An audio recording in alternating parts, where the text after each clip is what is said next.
edição.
Segunda-feira, 16 de dezembro de 2024, começa agora pela Folha FM 98,3, emissora do Grupo Folha da Manhã de Comunicação, mais um Folha no ar. Estamos ao vivo, começando mais uma semana, que seja aí uma semana de muita paz e de bênção para todos nós. Seja bem-vindo, muito obrigado pela sua audiência. São 7h06, estamos ao vivo pela Folha FM 98,3, emissora do Grupo Folha da Manhã de Comunicação, ao vivo também pelo Face, pelo YouTube e pelo Instagram.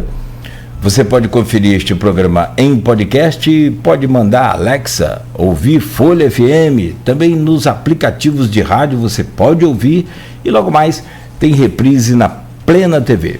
Eu sou o Cláudio Nogueira, estaremos juntos a partir de agora com as principais informações desta manhã. 7h07. A gente começa o Folha no Ar desta segunda-feira, dia 16, com a previsão do tempo. Segundo o Instituto Nacional de Meteorologia, Campos terá tempo instável hoje, sol entre nuvens, predominância de nuvens agora pela manhã, e o tempo de fato agora é nublado, mas a temperatura hoje não vai dar trégua não, calorão aí de 34 graus de previsão de máxima, 24 de mínima. Aqui no centro da cidade faz 26 graus agora.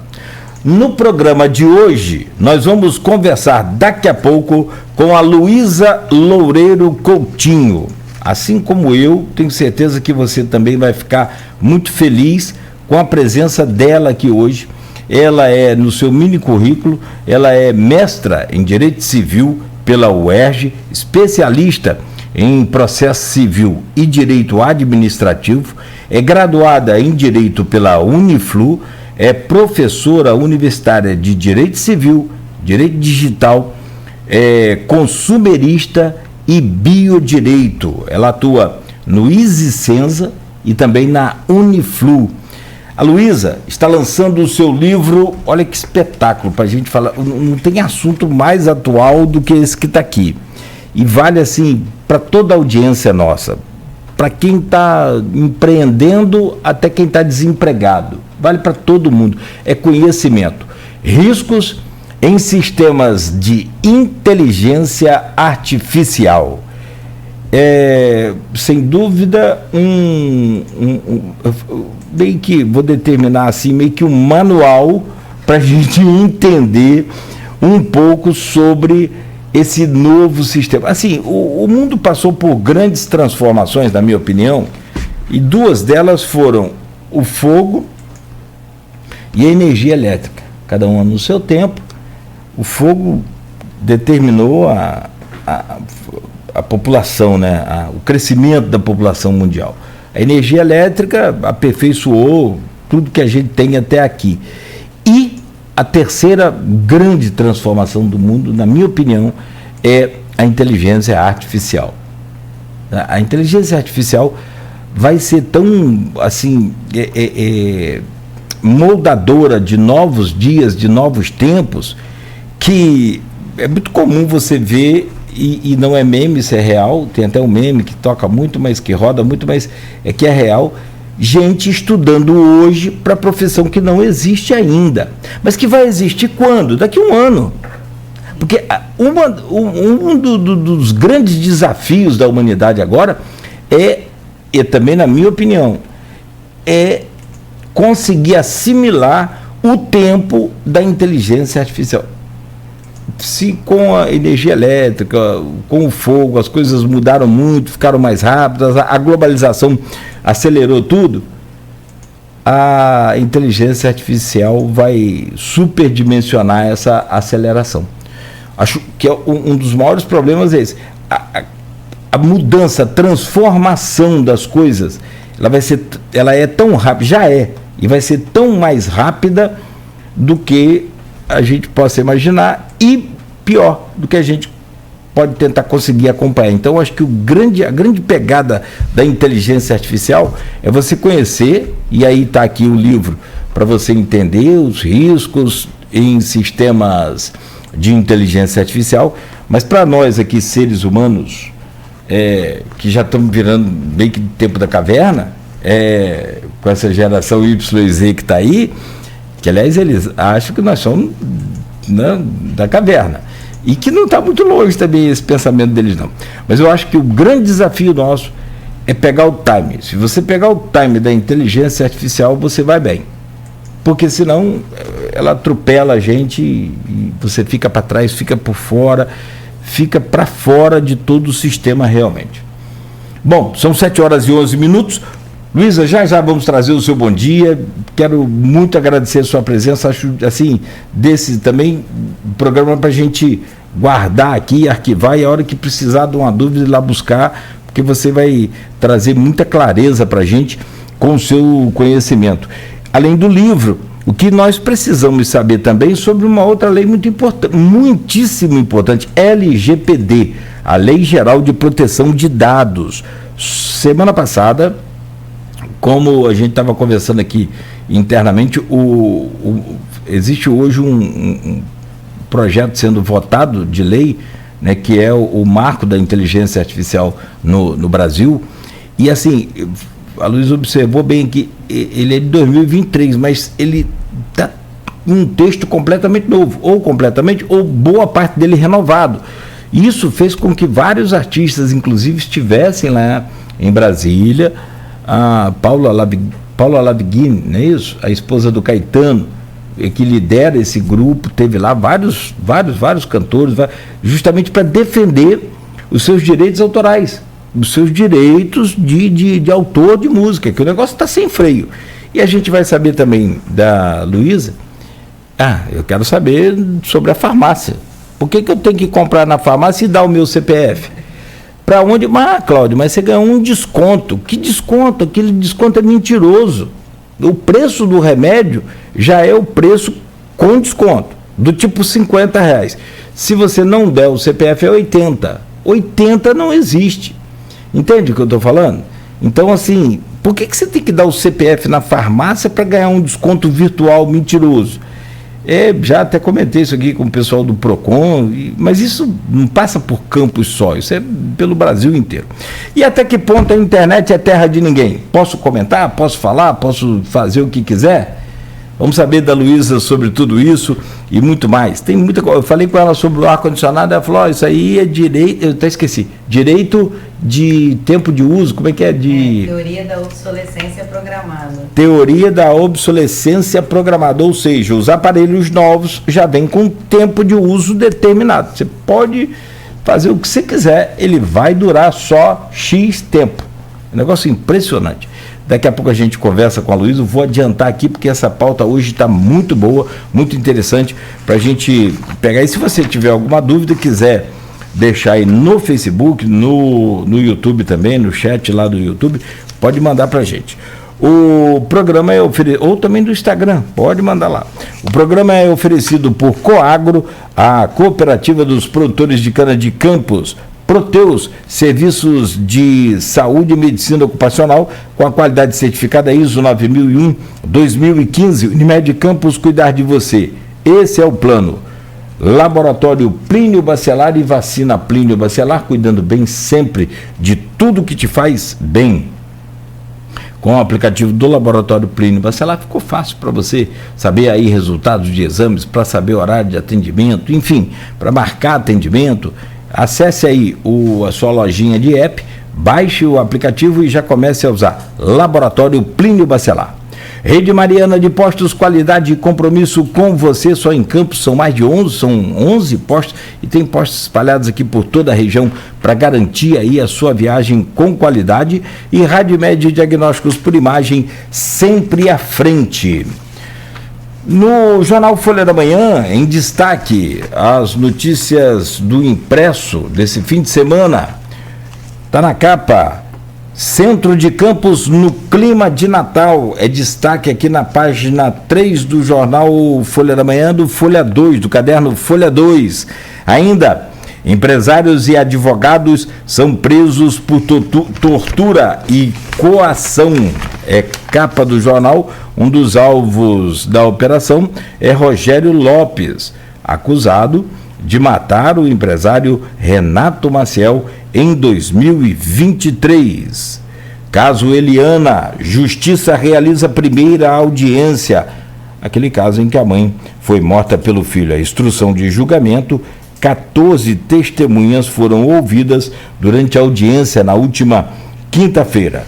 Está na capa da Folha ainda e nós vamos dar sequência aqui essa semana.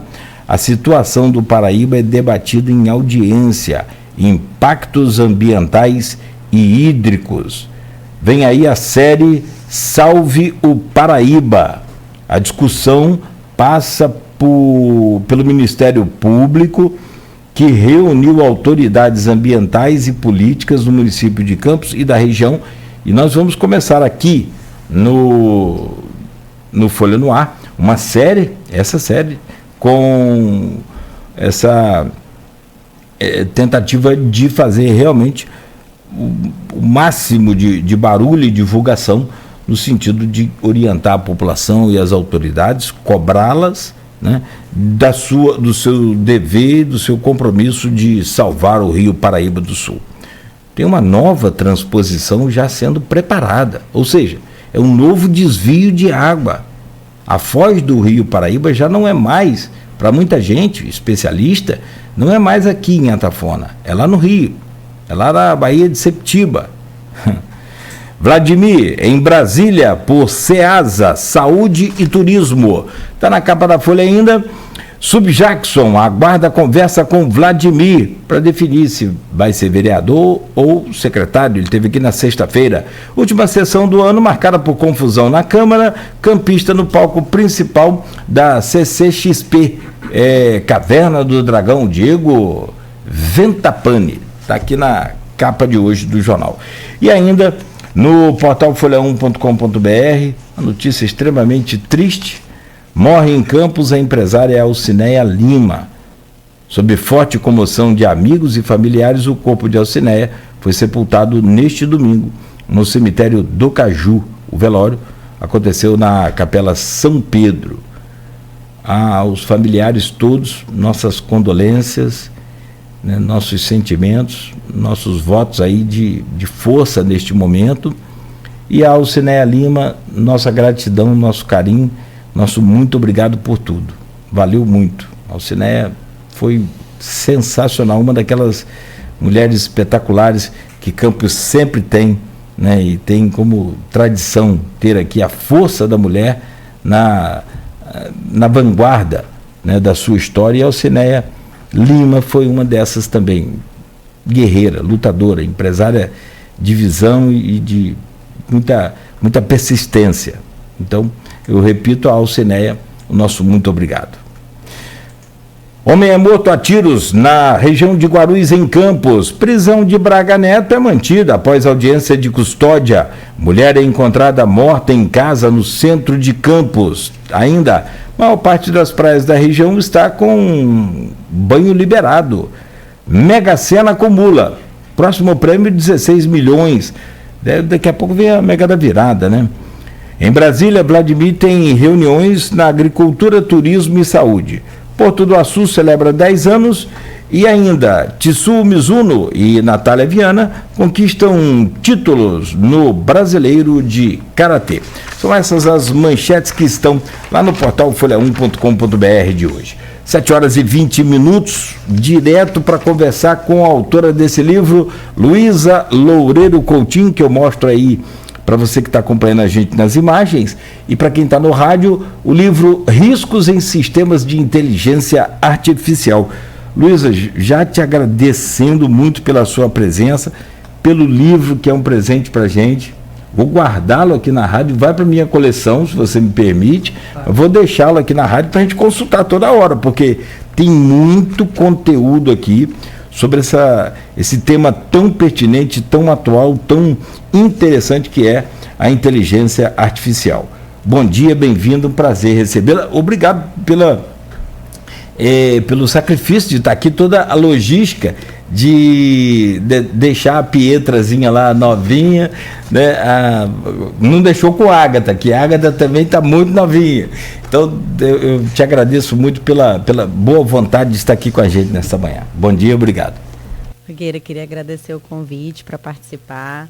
Queria também agradecer a generosidade com a minha obra, né, de chamá-la de manual. Não é para tanto, mas é, de fato, para aqueles que não são, né, da área jurídica, enfim, e não atuam, né, com inteligência artificial profissionalmente. De fato, a minha intenção era que fosse um livro para consulta, né, porque ele traz desde definição de sistemas de inteligência artificial, ele perpassa pelos princípios, né, para a gente saber lidar com essa tecnologia, quais são os princípios, quais são os direitos que nós temos, quais são os principais riscos, né? Então eu falo no livro de matrizes de risco e tudo mais, mas a gente vai abordando o livro ao longo do nosso bate-papo, né? Para começar, fazendo um gancho com o que você abordou logo no início, né, da sua fala, você falou, nós viemos da energia elétrica, computação e tudo mais. Hoje a gente fala que estaríamos diante de uma sociedade 5.0, né? E o que é essa sociedade ou indústria, né, 5.0? A gente vem de uma sociedade, né, esse 5.0, na verdade, vem como uma escala evolutiva, né? Então, a gente vem de uma indústria ou sociedade 1.0, a partir da energia elétrica, né, da energia a vapor, na verdade, 1.0 seria energia a vapor. A gente evolui depois para uma sociedade 2.0 com energia elétrica, depois uma sociedade 3.0 com automação, né, que aqui a gente vai aproveitar para abordar a diferença entre automação e inteligência artificial. Depois uma sociedade 4.0, né, ou indústria 4.0 com a internet, né? Lembrando aqui que a internet ela foi idealizada, né, durante a Segunda Guerra Mundial, depois, posteriormente, com a Guerra Fria, ela foi ampliada, né, e nos anos 60, início dos anos 70, principalmente 1970, 1971, a gente já teve as primeiras trocas de e-mail, mostrando que a internet, para você ver, né? Você ficou assustado, né? Como é antigo. A gente pensa em mais de 50 anos de trocas de e-mail, né? Lógico que inicialmente era para um grupo muito seleto de pesquisadores nas universidades que trocavam e-mails, né? E agora a gente está diante de uma sociedade 5.0 com a inteligência artificial sendo uma realidade socialmente, né, economicamente, a nível político também, né, porque a gente vê o quanto as campanhas, né, principalmente nós tivemos aí agora, né, eleições, e nós vimos o quanto as eleições são influenciadas por inteligência artificial. Inclusive, a gente está conversando aqui, eu tô vendo o Nogueira dando uma olhadinha ali no computador. Isso já é fruto, né, do nosso hábito. O primeiro computador, pesquisei aqui, 15 de agosto de 1946. Exato. Pós-Guerra Mundial. Pós-Segunda Guerra Mundial. Então, a evolução é muito antiga e ela vem a passos lentos. E agora, com a pandemia, né, a partir de 2020, a gente teve um aceleramento, né, desses processos computacionais, né? Alcançando a sociedade de forma muito mais acelerada. Ficamos isolados e com o isolamento a internet se tornou a porta para a solução dos problemas, profissionalmente, né? Todo mundo passou a fazer home office. Hoje os escritórios de advocacia, né, eu digo porque eu sou advogada, né, eu atuo no escritório de advocacia que tem sede em Brasília. E eu estou em Campos hoje, né? Eu posso estar no Rio trabalhando, eu posso estar em Campos, eu posso estar trabalhando de qualquer lugar, literalmente, né? Isso é uma vantagem, mas também se torna uma desvantagem. Como nós conversamos, né? Estamos diante de uma economia da atenção.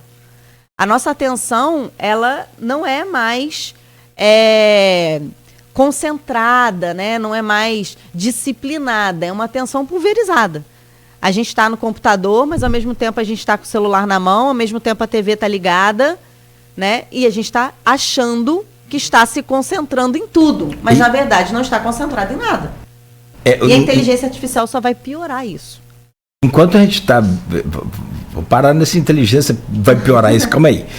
Não, enquanto você falou que está com o celular na mão, computador ligado e televisão ligada, ainda fico relativamente tranquilo, porque aí a gente não vai se machucar e nem machucar ninguém. Pelo contrário, vai ficar quietinho ali, sentadinho. Uhum.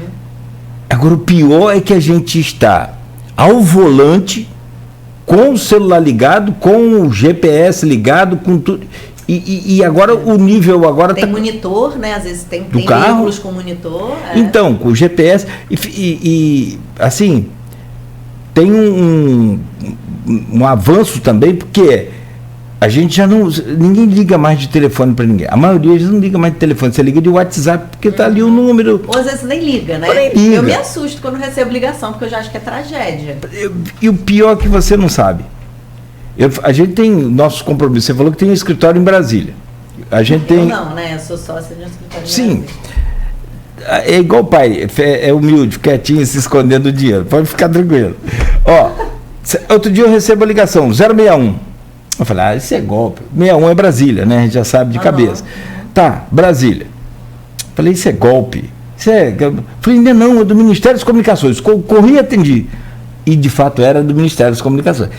Então, assim, isso é o que eu estou falando, ligação. Ninguém liga mais para ninguém, é tudo WhatsApp. Mas o que eu estava falando do carro, que aí é muito perigoso, é que as pessoas estão mandando mensagem digitada enquanto dirige.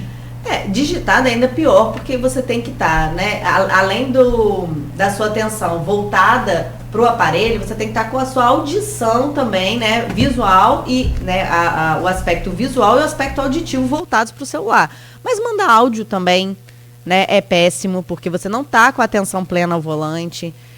E acidentes acontecem nesses, né, segundos que você perde o seu foco ali na direção para atender algo que não é urgente, né? É aquilo que eu falei, eu atendo ligação porque eu acho que ligação é algo urgente. Agora, mensagem não é urgente. Mensagem você pode responder, né? É só que a gente não se doutrina para isso. A gente acha assim, não, rapidinho, vou responder aqui. E aí a gente acaba, né, tirando ali o que é realmente, mudando o nosso conceito de urgência, nosso conceito de prioridade, né? Mas, enfim, voltando aqui para o que a gente estava conversando, né? Para o início do nosso bate-papo aqui sobre... Você falava que está assim, mas ia piorar.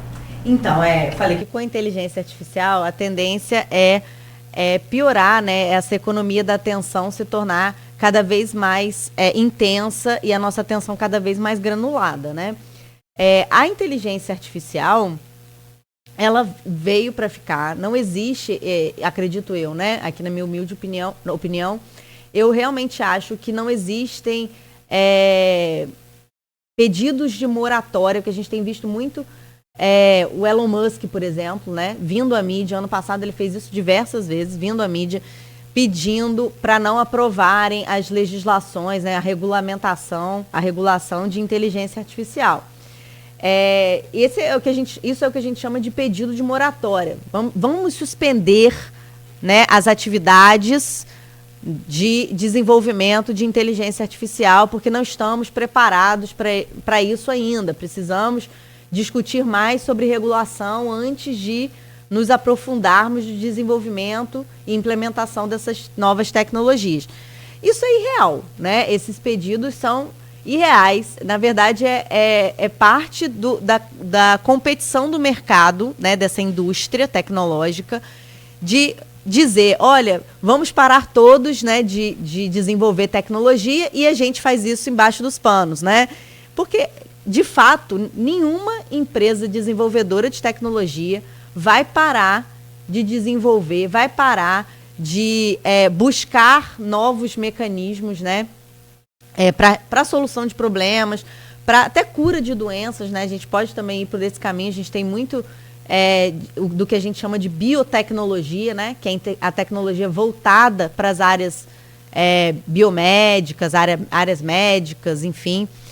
Mas a gente tem que pensar em regular.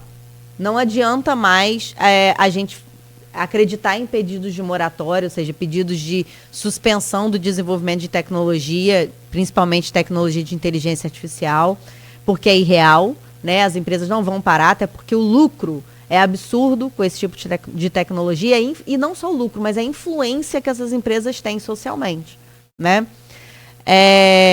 As redes sociais também elas já se tornaram parte das nossas vidas. É difícil você encontrar alguém sem rede social hoje em dia, né?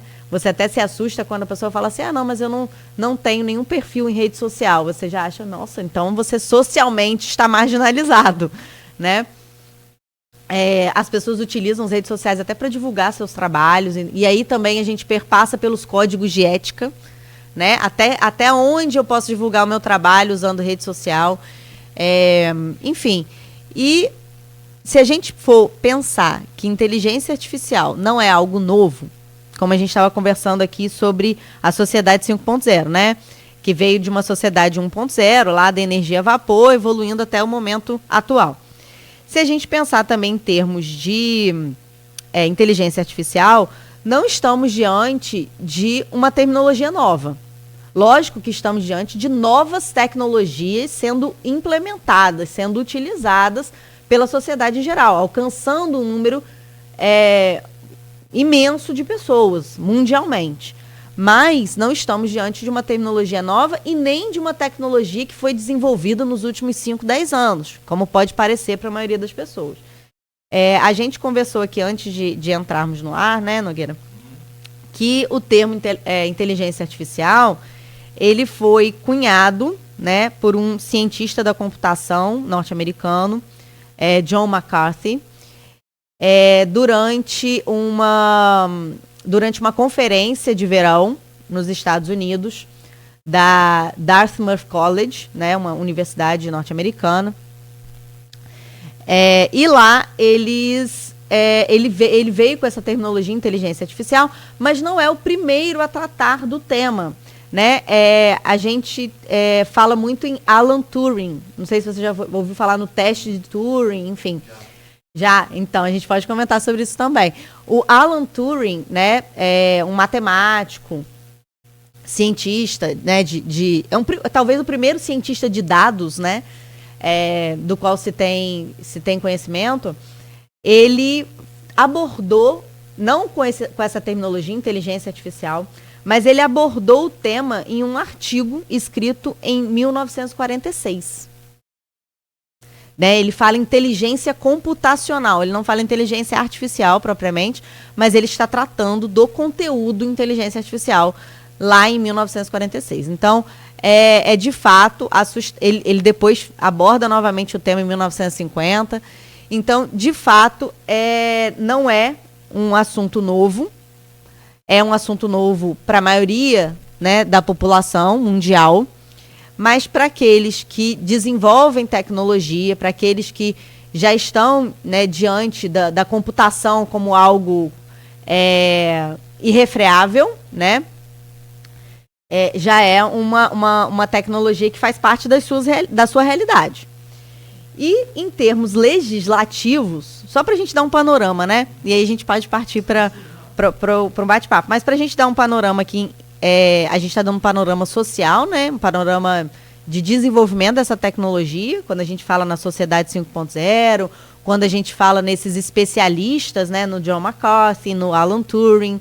Inclusive fica a dica aí cultural, né, para quem está buscando agora nas férias um filme para assistir, né? O Jogo da Imitação é um filme que conta a história do Alan Turing, não só da parte, né, dele como cientista da computação, né, como matemático, mas a história dele pessoal mesmo, os preconceitos que ele sofreu na época em que ele desenvolveu tecnologia da computação para fins bélicos, né? E voltando aqui então para a legislação, a gente já tem uma legislação no Brasil tratando de tecnologia há muitos anos. Nós temos por exemplo, né, uma lei do software, que é uma lei de 1998. A lei do software, que traz o conceito de software, a lei 9.609, ela é de 1998.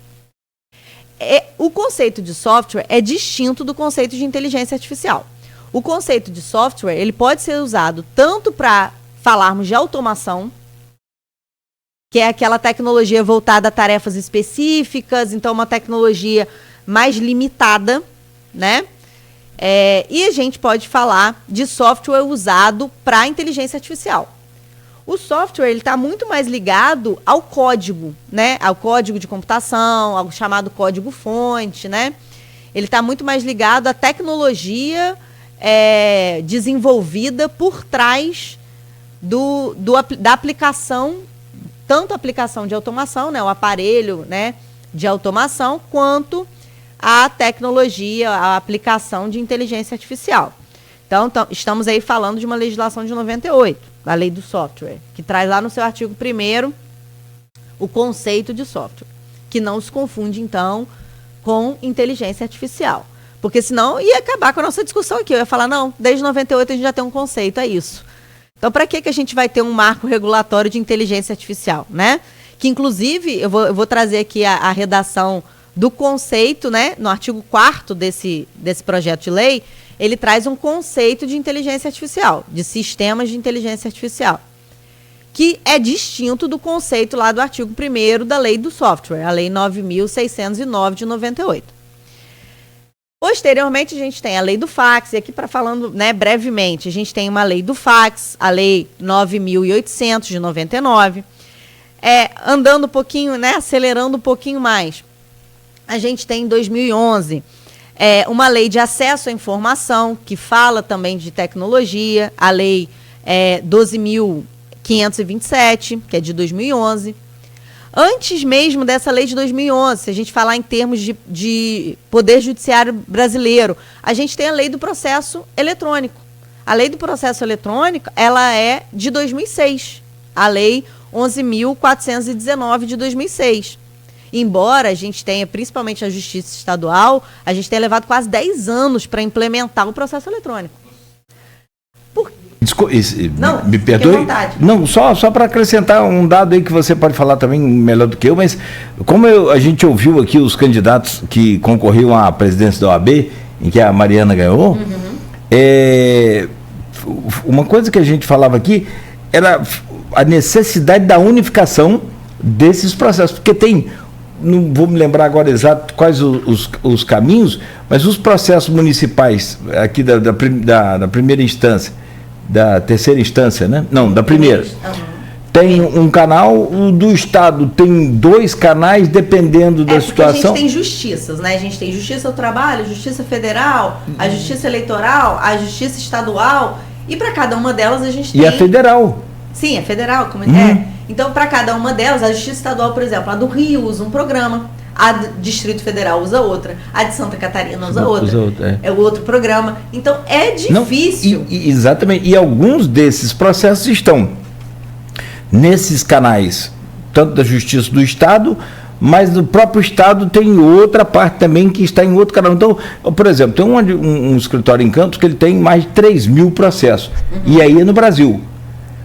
Ele falou que tem o advogado falou, Cláudio, eu tenho 2 pessoas por dia para acompanhar digitalmente, eletronicamente, o andamento de cada processo desse. Então você chega no final do dia, se moveu lá, andou um processo de um estado desse. E o pior, Nogueira, é que agora a gente, abrindo aqui um parênteses para tratar um pouquinho disso, as plataformas sendo diferentes, elas às vezes são incompatíveis no mesmo computador. Então acontece, por exemplo, de ter uma atualização de Java, né, que é um código de programação. A gente tem uma atualização de Java do EPROC, né? E esse tal de EPROC aí é um canal. É uma plataforma. E a atualização do EPROC travar o programa do ProJude, por exemplo. Entendeu? E aí você tem essas incompatibilidades. E aí, às vezes, você tem que ter um técnico para poder lidar com esse tipo de incompatibilidade tecnológica, né? De programação, de plataformas. Mas, como eu estava dizendo, a gente tem uma lei do processo eletrônico que é de 2006. E, posteriormente, aqui avançando um pouquinho mais rápido, um marco que é muito importante, que assim como a gente está chamando o projeto de lei que nós vamos comentar de inteligência artificial como marco regulatório da inteligência artificial, nós temos no Brasil também um marco regulatório da internet, que é chamado de Marco Civil da Internet, que é a Lei 12.965 de 2014. Completou 10 anos esse ano, em abril, né, a Lei 12.965 de 2014, o Marco Civil da Internet. Ela é assim, né, conhecida, né, no âmbito jurídico. Então, há 10 anos nós já temos uma base, tudo bem que não é uma legislação que traga ali, de forma muito aprofundada, conceitos a respeito, né, conceitos técnicos a serem usados na internet. Mas ela traz uma base principiológica, por isso ela é conhecida como uma legislação deontológica, né? Deontologia é orientação, é princípio, são valores que essa legislação traz. Até para ela não se tornar desatualizada, ela não ficar defasada, né, muito rapidamente, porque ela é de 2014, ela é utilizada ainda largamente hoje, mas para que ela não ficasse desatualizada, ela se tornou assim muito principiológica, muito orientadora do comportamento na internet. Para tratar aqui dela muito brevemente, né, porque como a gente conversou no início, né, nós temos muitos ramos, muitas ramificações, né, dentro dessa temática de proteção de dados, internet, né, tecnologia de uma forma geral, inteligência artificial. O Marco Civil da Internet, nessa legislação de 2014, ela está sendo debatida pelo Supremo, né, nos últimos 5 anos, de forma mais contundente. O artigo 19 dessa legislação está sendo muito debatido. Se você pesquisar aí artigo 19 do Marco Civil da Internet e STF, Supremo Tribunal Federal, você vai se deparar com questionamentos sobre a constitucionalidade desse artigo 19. Porque esse artigo 19 prevê o seguinte, que as plataformas, né, ele chama de aplicações de internet, né? Ele fala que as aplicações de internet não se responsabilizariam por conteúdos gerados por terceiros, ou seja, por nós, usuários. Então, eu vou lá e publico numa rede social uma ofensa contra o Nogueira, né? Eu vou lá e pratico até uma ofensa criminosa, né? Pratico ali uma difamação, uma calúnia, uma injúria contra o Nogueira, né? Um crime contra a honra, numa plataforma, né, digital, numa rede social. A rede social, se utilizando desse artigo 19, pode dizer o seguinte: olha, nós não vamos retirar esse conteúdo, porque ele não agride a nossa política, né, os nossos termos de uso, e nós só retiraremos esse conteúdo se houver ordem judicial. Mas isso é um absurdo, né? Você diria, né? Tô olhando aqui, o pessoal sim. olhando para mim, mas que absurdo é esse? A plataforma não vai retirar o conteúdo se não for contra os termos de uso dela. Por quê? Porque ela está resguardada pelo artigo 19, que diz que ela só é obrigada a retirar o conteúdo se houver ordem judicial. E essa ordem judicial tem que ser específica, dizendo todas as URLs, ou seja, sabe aquele endereço de e-mail? Dizendo todos os endereços, né, de e-mail, enfim, de site, né? Todos os endereços onde aquela ofensa está, onde ela se encontra, para que seja retirado.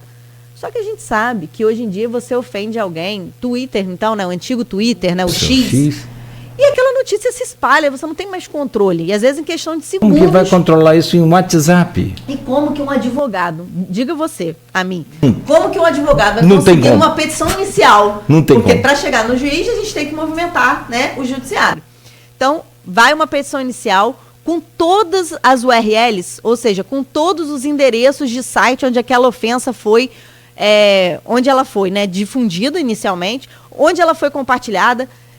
É impossível. Como? Não, impossível. Eu já tinha respondido, não tem como, é impossível. Nem tendo experiência, nem tendo conhecimento jurídico, sendo leigo. Mas como que é possível, por exemplo, eu estou vendo sobre esse artigo 19 que você falou, e há um avanço, eles parece que já começam a mexer nele para justamente responsabilizar as plataformas, sim. É necessário. Porque senão vai virar sem ordem judicial, porque responsabilizada ela será, mas se houver ordem judicial. O problema é que essa ordem judicial, a gente sabe, o judiciário está abarrotado de processos. O Brasil, de acordo com, né, eu posso estar desatualizada, mas de acordo com pesquisas do início desse ano, o Brasil é o país com mais número de processos em andamento no mundo, né, no judiciário, processos judiciais no mundo. Acredito, sim. Então, se você for pensar em né, um país que movimenta a máquina judiciária da maneira como o nosso movimenta, é inviável que você, proferindo uma ofensa contra alguém, aquilo seja retirado por ordem judicial num tempo recorde e num tempo suficiente para que aquela pessoa ofendida, aquela vítima, possa minimizar os danos que ela sofreu. Quanto mais tempo, maior o dano. Mais agravado porque será o dano. Já está danificado. A partir de... Exato. Porque o tamanho a dimensão desse problema você não vai ter noção. A não ser que tire do ar imediatamente, aí você consegue ter Você consegue minimizar. Lógico que evitar alívio, com as redes, né, sociais é muito difícil você evitar esse tipo de dano, né, por conteúdo gerado pelos usuários. Mas você consegue minimizar a repercussão, né, desse dano que a vítima sofreu. Agora, se você condiciona a retirada desse conteúdo a uma ordem judicial, você está deixando essa vítima, permitindo que essa vítima tenha o dano muito agravado. E, na verdade, você está colocando um peso sobre as costas dessa vítima. Porque ela vai ter que movimentar a máquina, então ela vai ter que buscar um advogado. Se ela não tem condições, ela vai ter que buscar a defensoria. A Defensoria Pública tem sobrecarregadíssima. É extremamente eficiente. A Defensoria Pública, eu posso dizer Defensoria Pública do Estado do Rio, que eu, né, conheço alguns defensoras, né, principalmente, defensores e defensoras, e eles fazem um trabalho excepcional.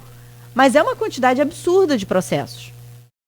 Não, é humanamente impossível dar conta daquilo tudo. Exatamente. A não ser com uma equipe muito maior do que a gente tem deficiência. Não, uma quantidade, exatamente, tem um déficit muito grande de profissionais, né?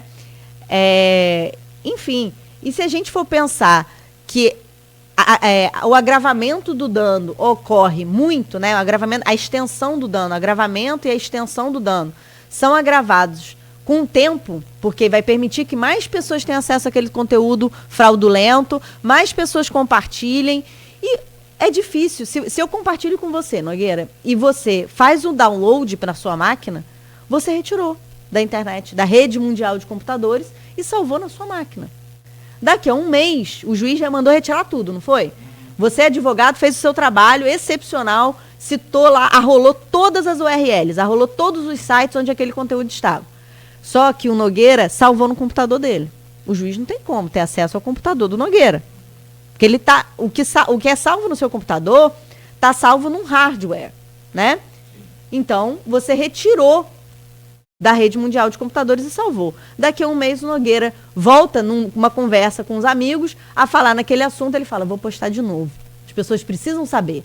Porque ele não tem, às vezes, ciência, ou às vezes até tem, né, de que aquele conteúdo é falso, mas quer acreditar no conteúdo falso. Isso é um problema grave socialmente, né? Um problema muito grave das pessoas saberem que o conteúdo é falso. E mesmo assim, compartilharem o conteúdo falso, porque ele casa com as suas ideologias. Esse se tornou um grande problema político no Brasil. Esse é a pior das piores... Isso, já recebe até um nome, né? Porque quem é pesquisador, eu como pesquisadora, né? A gente sabe que quem estuda aprofundadamente um tema, né? quer dar um nome a ele, quer dar um nome à sua criação, né, à sua cria. E isso tem um nome, é chamado de era da pós-verdade. Porque a verdade não é mais suficiente. O interessante é aquilo que dá repercussão, né? Como o caso que você citou aqui, um caso recentíssimo, né, da moça na janela do avião. A moça da janela do avião, quem estava filmando não era a mãe da criança. Mas a quantidade de gente que eu vi, mesmo depois da repercussão, né, de que não era a mãe da criança, comprovada, a própria mãe disse que não era ela que fez. Não, a própria passageira, né, a própria moça autora que ficou famosa, a moça que ficou famosa que estava na janela, ela mesma afirmou, olha, não era a mãe da criança que estava filmando, que divulgou, né? Inclusive ela está processando a pessoa que divulgou as imagens. A gente viu, inclusive, no Fantástico, né? Não foi domingo agora, acho que foi domingo passado, né? No outro. A gente viu quem foi essa senhora, ela pediu desculpas, né? A chamada retratação, né? Ela se retratou, pediu desculpas. E mesmo assim, eu vi, no mesmo dia, pessoas após o Fantástico postando enfim, ofensas contra a mãe da criança. Não foi ela que postou. A imagem da moça na janela do avião. Sim. Então as pessoas querem acreditar no que né, no que é mais interessante para elas, no que vai causar mais repercussão, no que vai ser mais compartilhado, no que vai dar mais de engajamento. O que vale é a minha verdade. Não é a verdade verdadeira. E para mim você tem a sua verdade e eu tenho a minha. Então, agora, deixa eu te fazer uma pergunta. Esse contexto todo aí, essa contextualização toda necessária e importante para poder a gente definir, assim, acho que esse programa com você, depois você falou que não, humildade sua, mas o seu livro sim, é um manual e ele tem tudo, e eu já ia te fazer uma pergunta, ele já tem a resposta aqui. Mas eu vou deixar, só para a gente fechar o bloco com essa resposta que está aqui nele, eu vou trazer para você analisar. Mas assim, tem coisas que você consegue sim penalizar, mas eu não consigo entender de que forma, por exemplo, eu posso no meu grupo de WhatsApp espalhar uma fake news e ser punido. Pode. A gente já tem alguns casos, algumas ações indenizatórias. Existe uma possibilidade disso acontecer? Porque assim, o grupo de WhatsApp, porque eu acho muito difícil apontar a origem daquela fake. Então, aí que tá. Como é difícil você... Digamos, temos o grupo de WhatsApp, né? Nós que estamos aqui na sala hoje. Você, Nogueira, é o administrador do grupo, tá? E nesse grupo, aqueles outros participantes proferem ofensas uns contra os outros. Você, como administrador, lógico, dependendo das circunstâncias, então, tudo aqui depende de um caso concreto, tá? Não estou falando aqui de forma genérica. Vai depender das circunstâncias de um caso concreto. Mas, simulando aqui um caso, você, como administrador, permite que essas ofensas sejam proferidas, tá? Entre aqueles participantes. Aquele que profere a ofensa e o administrador do grupo de WhatsApp, de acordo com o entendimento já que está sendo sedimentado no TJ do Rio de Janeiro, no TJ, né, o Tribunal de Justiça do Rio, Tribunal de Justiça de São Paulo, Distrito Federal, inclusive já com ações que chegaram ao STJ, né, o Superior Tribunal de Justiça, em que o administrador do grupo de WhatsApp teve que pagar a indenização. Aquele que foi ofendido, a vítima das ofensas no grupo de WhatsApp. Outro caso também, tá? E aqui citando casos concretos. De um grupo de WhatsApp que foi criado, então esse administrador criou e convidou, né, diversos participantes ali, para ofender uma determinada pessoa no ambiente de trabalho. Então você imagina, né, tem aquele grupo do trabalho que tem 30 pessoas e tem um outro grupo de trabalho que tem 20 e poucas. Nesse que tem 20 e poucas, algumas pessoas são retiradas. E essas que são retiradas com o intuito dos demais que fazem parte desse grupo ofenderem esses que não estão presentes. O administrador desse grupo, ou seja, aquele que cria esse grupo com esse objetivo, lógico, e aqueles também que proferem as ofensas, todos estão sujeitos à responsabilidade civil. A indenização, sendo aqui muito clara. Indenizações, né? Então, montantes, pecúnia, que vão ser arbitradas judicialmente, né? Vão ser definidas por um juiz, para compensar os danos morais, eventualmente até algum dano material que essa pessoa, vítima, dessas ofensas venha a sofrer. Isso serve para a política também. Para a política também. Como um todo. Disseminação de fake news, né? A gente tem um projeto de lei, né? Que é o projeto de regulação das plataformas digitais, que tem sido chamado de projeto de lei das fake news, que vai ter esse intuito também de punir aqueles que criam, né, fake news, aqueles que propagam também, inclusive com repercussões criminais. Então a gente tem que ter muito cuidado. Atualmente, aqui falando de repercussões criminais, né? Atualmente, nós tivemos, salvo engano, se puder pesquisar para mim, só para não dar informação equivocada aqui, nós tivemos uma lei do bullying, que criminalizou o bullying e o cyberbullying. Só para não dar o número da legislação errado aqui, pessoal. Que de cabeça realmente está... É nova essa lei? Então, janeiro de 2024. Exato, mas qual o número da legislação? 14.811. Isso. Criminaliza o bullying e o cyberbullying no Brasil. Exato. Então, assim, o bullying, né? Aquela famosa chacota em sala de aula, né? Todo mundo, mas isso era tão comum na minha época, sempre alguém era piada. Isso já não é mais, já não deveria ser há muito tempo, né? E agora, inclusive, foi criminalizado. Tanto o bullying, né? Aquele feito no ambiente real, e o cyberbullying, aquele no ambiente virtual. Então, cria um grupo de WhatsApp para fazer bullying com um colega de trabalho, né? Para assediar moralmente um colega de trabalho. Fazer bullying com um colega de classe, né? Os adolescentes aí que eventualmente estejam assistindo, né? Estejam assistindo a gente, escutando a gente. E os pais também de adolescentes, para que tragam isso para a conversa, né? Dentro de casa. Acho muito importante conscientizar. Quando a gente fala em adolescente, a gente não fala em conduta criminosa, né? Em crime propriamente, mas em ato infracional. E ele pode ir parar num degase. Dependendo, obviamente, né, do nível ali do ato infracional praticado, ele pode estar sujeito à internação, que é uma das medidas, né, do Estatuto da Criança e do Adolescente. Então, temos que ter muito cuidado na internet. Você fez a pergunta inicialmente, né, logo abrindo aqui, e também na divulgação do programa de hoje. Internet é terra de ninguém? Não, não é. Não é, e há muito tempo não é. Né? A gente falou aqui de um marco civil da internet que completou 10 anos, né, em abril. Então, não é terra de ninguém. O problema é conscientização social. Falta ainda muita conscientização social, falta ainda ao brasileiro de uma forma geral, né? E aqui digo as pessoas do meu convívio também, conhecimento da legislação. Eu acho que programas como o seu, Nogueira, né, que tem um alcance muito amplo, precisam trazer cada vez mais conhecimento da legislação. Porque a gente na internet, né, tem essa ilusão de que se trata de uma terra de ninguém até você sofrer um processo. Por algo que você fez na internet que achou que... mas isso não vai dar nada. Aquela verdade de estimação, né, que você sabe que é uma mentira, né? Na verdade, é a mentira de estimação. Que você fica propagando toda hora, que você manda nos grupos, que você coloca, né, na sua timeline, lá no seu perfil de rede social, e acha que aquilo não vai dar em nada. E você tem, às vezes... Temos muitos micro-influenciadores em Campos, né? Pessoas com milhares de seguidores, que suas postagens têm uma repercussão. Essas pessoas, principalmente, precisam estar muito conscientes.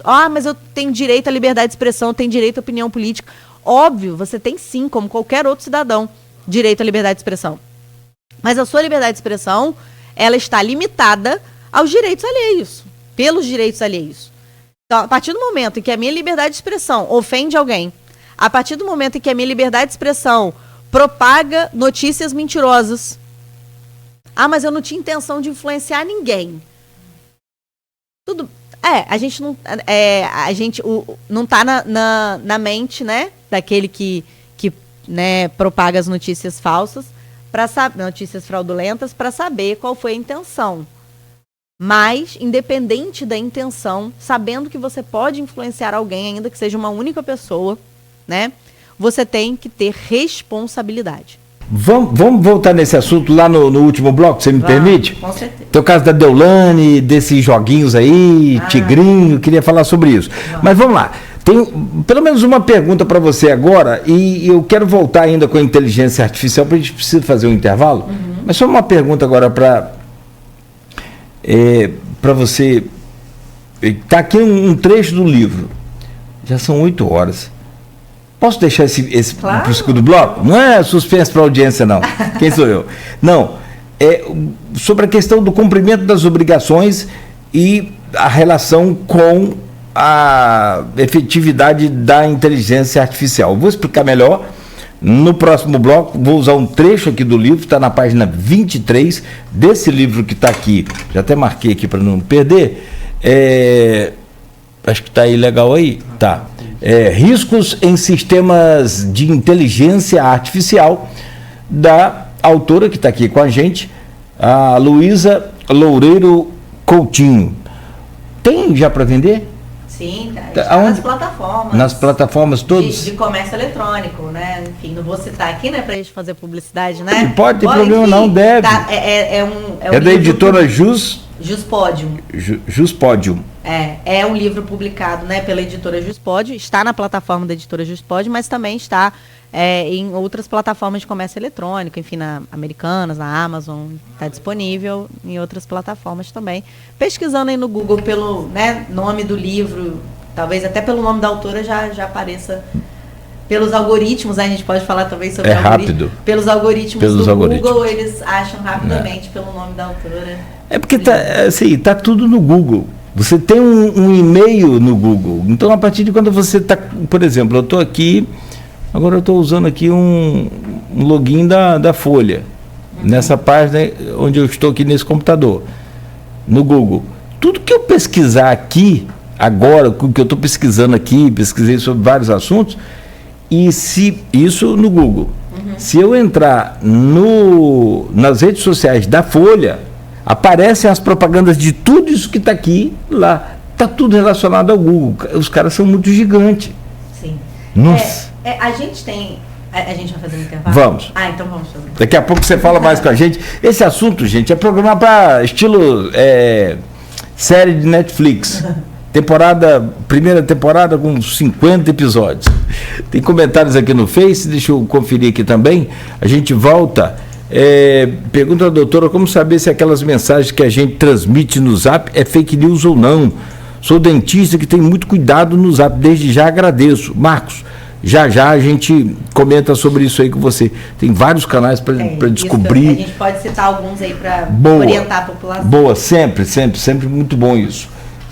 E aliás, seguir, inclusive lá nas redes sociais, segue esses canais aí, né, que eles vão ajudar muito a gente. Aliás, me ajudam muito. Apesar da gente ter uma base de informação muito grande, mas sempre a gente pesquisa para não ter dúvida. Sempre surge uma coisa nova do nada, eu vou lá, vem aí uma informação, fala para ele, mas você pesquisou aonde? Da onde veio? Quem trouxe essa... Sim, e ainda assim... questionar sempre. E ainda assim, foi Cláudio Nogueira que falou, mas ele falou da onde? Ele leu o quê? Ele fez, acho que tem que, sabe, não tem essa história não, tem que ser para todo mundo, quanto mais a gente conseguir apurar, melhor. A gente sabe que isso é utópico, né? Essa garotada nova aí, não sei não. 8h03 agora da manhã, aqui na Folha FM, a gente faz uma pausa rápida, a seguir a gente volta com a Luísa Loureiro Coutinho, falando sobre todos os avanços da inteligência artificial e, claro, essa regulação, essa regulamentação desse sistema. No oferecimento de Coagro, Proteus, Unimed Campos, Laboratório Plínio Bacelar, Vacina Plínio Bacelar, Rede Mariana de Postos e Radmed Diagnósticos. A gente volta a seguir com o Folha no Ar. Tem uma dica boa agora para você investir o seu dinheiro na Nauta XP. Com a equipe da Nauta XP, seu dinheiro vai render muito mais. Minuto Nauta XP.